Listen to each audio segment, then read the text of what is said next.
So I didn't take a retainer, I just took a commission, and I would seek out different sponsorships, things would come to you, right?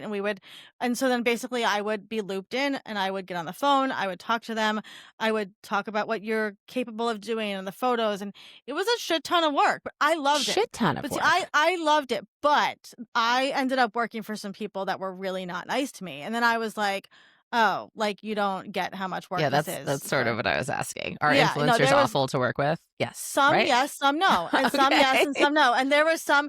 I will say there was, the majority of them were lovely.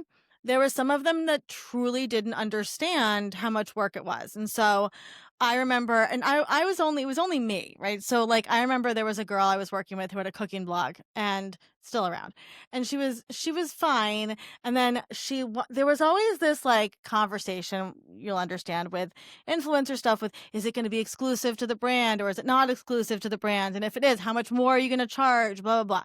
So, whatever. She would create a recipe for a brand and they wanted exclusivity. And I screwed up once and forgot to charge them what they had said for the exclusivity. Okay, you can go back and charge them in. And she was so nasty to me about it, and then basically fired me because she was like, well, you screwed up, that kind of a thing. And then there was a guy who's still a big influencer. He's a parenting influencer.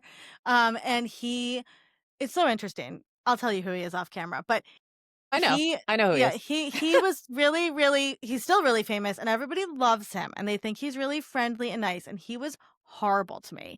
And he had Crayola came to him and said, we want to do a brand campaign. And so I negotiated the whole campaign, got the product sent for his kids, got the money, the whole thing. He was late to every Zoom meeting. He did not provide the assets on time.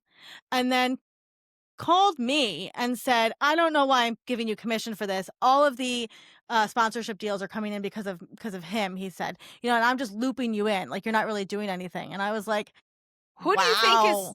right? Wow. Right? Like, Wow. so there was, like, a lot of, and then, like, there were certain influencers that didn't get you the assets in time or didn't listen to there were rules, right? Like, they would do this or that. So it was just, and I And really you're the thought, one getting I'm shit on by right. the And brands because I, they're and not going to I yell at the influencer, right? no, and right, and I did love it. Like, there was something about it that made me feel very, like, I don't know, excited, and it was like the dopamine hit, and I'm getting to work with all these different people and brands. And honestly, some of those brands I still talk to and I still work with, and it was great networking. But there's a big difference between working with somebody like you and working with somebody who I didn't really know as well, and they were just in it for the money, quite honestly, right? They were Sure. like, I'm not, and it got ridiculous at a point. And I think even you and I used to talk about this, right? Because at the time you were charging a couple $1,000s, right, for a blog post because you had a huge amount of web traffic.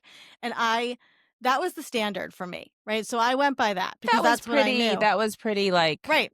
what Right. So people then I would charged at work the with, time, yeah. right. So I would work with other creators who had much smaller platforms and they would be like, I need $6,000 for 2 Instagram posts. And I'm like, girl, it's not going to Girl, happen. Right. I Like, remember whatever it was. I remember No, DBA, would my agent at DBA would come to me and be like, "Could you just post this tweet for this brand?" And, like, a brand I'm working with, and she's like, "Can you just do this extra tweet?" Because one of the other influencers on the campaign was like, "Well, they need to pay me an extra blah, blah, blah, for one more tweet." And I was like, "Yeah, girl, I got you. Tweet, well, yeah. done." It's Right. I mean, come on I'm now. going to tell you the moment I decided to leave influencer marketing because I will remember it forever is that